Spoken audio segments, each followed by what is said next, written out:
Hey, Gary Guther with bagpipelessons.net. I think we should do something different today. We've been talking about rhythm and so forth. Let's talk about chanter reeds. Um, in the olden days, back in the 70s, if you wanted chanter reeds, you could drive into Beverly Hills, where I lived in Southern California, so we could drive into Beverly Hills, and there was a store on Santa Monica Boulevard called J.R. Christie's. And J.R. Christie's was kind of like a Scottish gift store for wealthy Southern Californians. I mean, you could buy kilts and you could buy jackets and you could buy all kinds of stuff. But one of the things that Christie's did is he supplied all the bagpipers in Southern California, or at least in the Los Angeles area. So at that time, you could walk into J.R. Christie's. He would put a box of reeds in front of you, and you could blow 50 until you found two that you liked. And since then, with AIDS and herpes and COVID and all of these communicable diseases that have been going around, bagpipe retailers have stopped allowing that and stuff. And most of the stuff right now is available online and stuff. So the question is if I'm spending $18 to $20 a piece for chanter reeds, how can I ensure that they all work? Okay, so I'm going to show you what I learned. I graduated from high school in 1975, and my high school graduation present was a week at a bagpipe camp. The bagpipe camp was sponsored by the Prince Charles Pipe Band of San Francisco. The camp was in San Rafael at a Bible college and stuff. And John McClellan was the main draw there. He was from the Army School of Piping. But John McClellan taught us how to adjust reeds. And I would tell you that that was probably one of the greatest things that I've learned over the years is how to adjust reeds. And the truth of the matter is that I buy a lot of reeds. It probably takes me maybe 8, 9 months to a year before I have to change a reed. Um, but the thing about it is that if I'm going to spend 18 to 20 bucks at retail to buy reeds, I'm going to make sure that they all work. Okay, and so I'm going to show you what I did. So today, so you're going to need two things today to adjust reeds. I was very fortunate way back in the 70s that I bought these pliers. These are right angled needle nose pliers. I haven't seen anything like this recently. I think I bought these at a local hardware store. I lived in Newport Beach, so I bought them in like Costa Mesa or someplace like that. But right wing needle nose. I love these. Okay, today you can go out walk into a True Value hardware store, and they have little pliers. And what you actually want is you want the needle nose. You want the bent needle nose because if you're putting a reed in to make an adjustment, you want the pressure to be applied evenly on both sides of the reed. And so what you can find today in a True Value hardware store, you can find a small pair of needle nose, but they're bent at maybe a 45-degree angle as opposed to a 90-degree angle like this. All right, so you need two things. You need a pair of pliers that have a bent tip at the end, and the other thing that you need is a reed poker. I think this is Jory Chisholm's design. This is a good product. Okay, hey, we didn't have those things back in the 70s. What I did is my grandfather had a wood shop and a grinder and stuff, so I bought an ice pick, and this was my Mandrel per se. I used this thing for years, and it did what I wanted it to do. It opened the reeds after I closed them. Okay, so let me show you what we're gonna do. Okay, so I have a bunch of Abidor Easy reeds. These are made by the Suter Bagpipe Company, and then I bought some Melvin Easy reeds. Look, I'll be honest with you, I love playing the bagpipe. However, I'm not going to kill myself to play the bagpipe. I mean, my average gig is between 30 and 60 minutes long at a time. So if I'm going to play for that length of time, I ain't going to kill myself. I'm going to be comfortable playing. So I just pulled a Melvin reed out of here.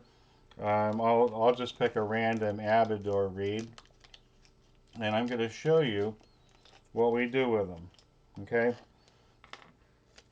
The last thing you ever want to do to a reed is to sand it or take material off, because once you've done that, you can't put it back on. Okay? So here's my Melvin reed. Okay, it's blue. It's got the blue wrapping on it. Okay, so when I blow on it like that, it takes a certain amount of air pressure before I get a sound. Okay, so this tells me that this reed is pretty hard. So I'm gonna stick it in my chanter. Let's try it out.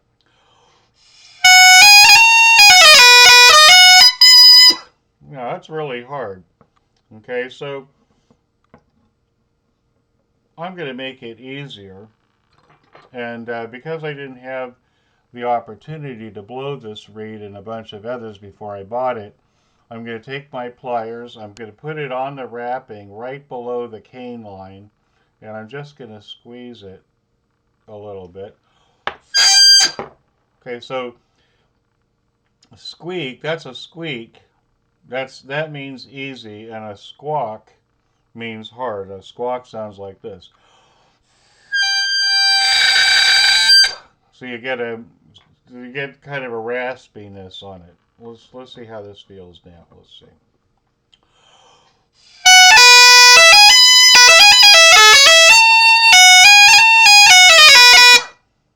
Yeah, that's still a little harder than I like it. Um, but I'll make another adjustment here.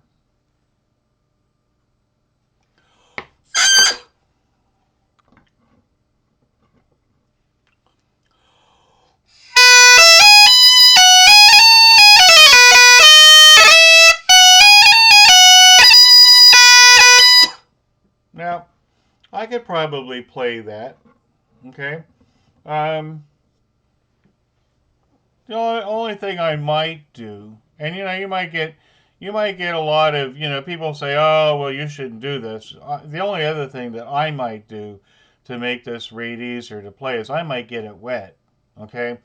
And you might hear people say, "Oh, no, no, no, you don't want to get it wet." Look, it's going to get wet anyway over a period of time. Okay, um, I play in all kinds of weather. I mean, I do this for a living. I play weddings and funerals and stuff. I play a lot of funerals, and people die when it's freezing outside. Okay, so I've played in a lot of different situations. Okay, I mean I have all the tools. I mean this is a Campbell Chanter with this tuning screw, and this is very important to me when I'm playing outside in bad weather, because the amount of time that it takes for the priest to say the mass at the grave is enough time for my chanter and my drones to diverge apart. So I figured out how to use this thing so that when I strike up to play Amazing Grace after he's finished, then my drones and my chanter are in tune. I mean, I think that's important because in my business, you're only as good as your last performance. All right, so here I've made this reed easier. Now watch. If I make it too easy, watch this. See, now that's a little squeaky reed now. Let's see what it sounds like.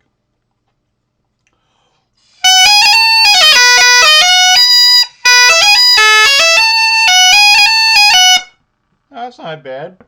Here, let me make it. Let me see if I can make it even easier.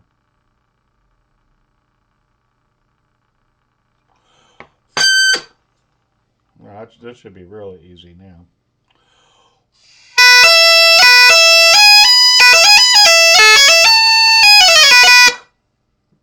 All right, now let's just say that I've made it too easy. Okay. The worst case scenario. I'm gonna use my old mandrel. Okay, watch. If I put my mandrel in, I put the reed on top like this, and I pull it down. What I'm doing is I'm opening the staple. The staple is the copper tubing. It's cylindrical at the bottom, concave at the top. They put the blades on and they wrap it. Okay. The sound box is the copper tubing right below the cane. That's the sound box. Okay, so what I've done now is by putting the mandrel in is I've made the sound box bigger. I've lowered the pitch of the reed and I've made it a lot harder. Well, not quite yet. Let's see. My mandrel probably isn't gonna.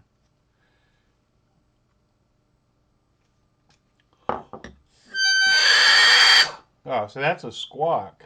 Okay, so a squawk is better than a squeak.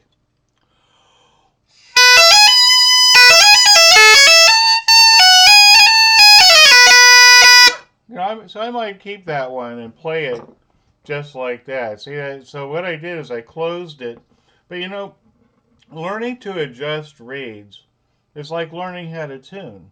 You have to, what you should do is you should buy a bunch of reeds. Hey, I'll sell you a bunch of reeds. But you should practice opening and closing reeds. Okay, that's my suggestion. I think you want to get really good at opening and closing reeds. Let's try another one. Okay, so that's a squawk. Yeah, it took a lot of air before it actually started sounding, and then I got that raspiness. All right, let's see what it sounds like.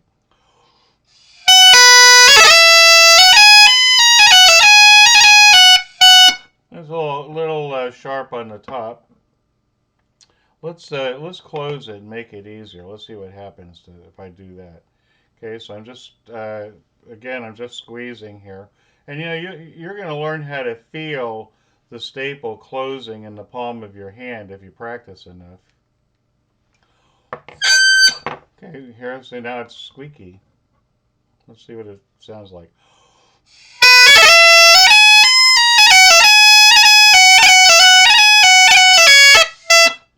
Okay, so what did I do? So I'm closing the sound box, but at the same time that I'm doing that, I'm making the reed easier, but I'm also raising the pitch of the reed. So, if you like playing easy reeds, you'll probably be doing a lot of solo stuff, because your pitch will be too high to tune with other people.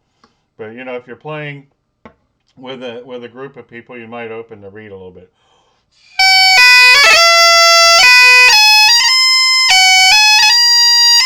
See how high that is? The G that's now have a G sharp instead of a G natural.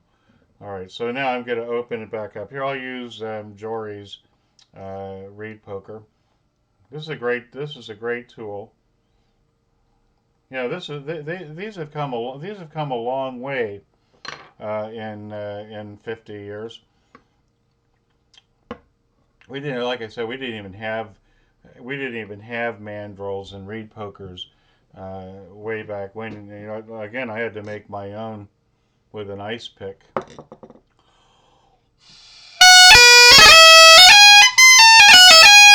So I just made that harder.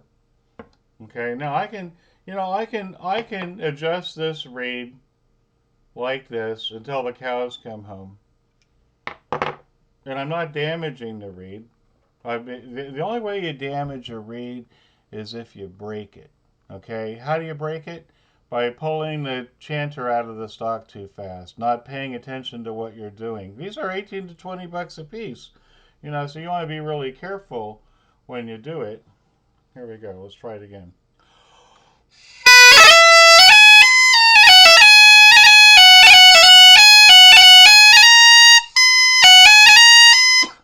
All right, so if I, okay, so this reed is a little bit sharp. If I really like this reed and I want to play it and stuff, what I might do is put a little tape on my high G just to bring the pitch down a little bit. Um, but uh, but yeah, it's a decent reed. Let's see. Let's close it a little bit more and see what happens.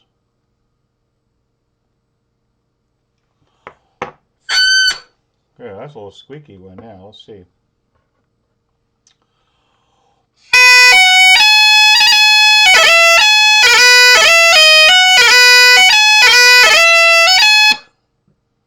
Yeah, that's not bad. Okay, put a little tape on the high G and it might be fine. I mean, it'd be a comfortable reed to play for a while. Okay, but you see what I did? This is what you have to do. You know what? If you want to take control of your bagpipe life, you need to learn how to adjust reeds. Okay, playing the bagpipe is psychological. Okay, if your bagpipe is too hard for you to play and you can't adjust your reeds, then you're not going to play it. I mean, it's that simple. Okay, so you want to take charge. That's what I'm talking about here. I'm talking about taking charge. When I talk about rhythm, I'm talking about taking charge. You don't want to be dependent on somebody else. You want to learn how to do this yourself. You want to take charge, okay? You make your bagpipe playable. You know what? As you get stronger playing the bagpipe, then you can open the reeds up and that improves the quality of the sound. Yeah, okay. So if you're playing an easy reed, yeah, it's not the greatest. It's not world competition sound, okay, but it's still something, okay. And as you get better playing the bagpipe, and as you get stronger playing the bagpipe, then you can open up your chanter reed so you get a nice full sound, okay. But again, you know what? I think that's a mistake that people make. They come in and their pipe major gives them a reed to play. They can't blow it because it's too strong for them. So guess what they do? They don't play at all. Sometimes they quit because they all of a sudden they come to this realization that, oh no, I'm too weak to play the bagpipe. No, no, no. If you want to play the bagpipe, you might start out with an easy reed with no drones, okay? And as you get stronger, you open one drone at a time until you can play all the drones. The chanter tells you what it needs. If I make this reed real easy, watch this.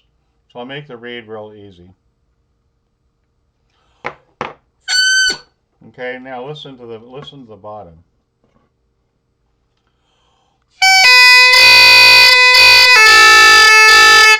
You hear that sound? That raspiness? What that's telling you is that you're overblowing the reed. The bagpipe, the chanter tells you what it needs. Okay, so if you're playing this, you start out with this reed and you're not blowing the bottom out and stuff, but all of a sudden you're playing the chanter by itself, you're blowing the bottom out of the reed, then you open a drone. You divert some of that air through the drones. When you got all three drones open and you're blowing the bottom out of the reed, then you take the reed poker and you open up the reed. Okay, but if you don't start with something easy, then you'll never do this. Okay, I've seen lots of people over a period of time stop playing because they felt that the bagpipe was too hard physically for them to play. All right, my name is Gary Guth. This is bagpipelessons.net. If you have any questions about what we did, feel free to call me or email me. All right, I hope you have a great day. Take care.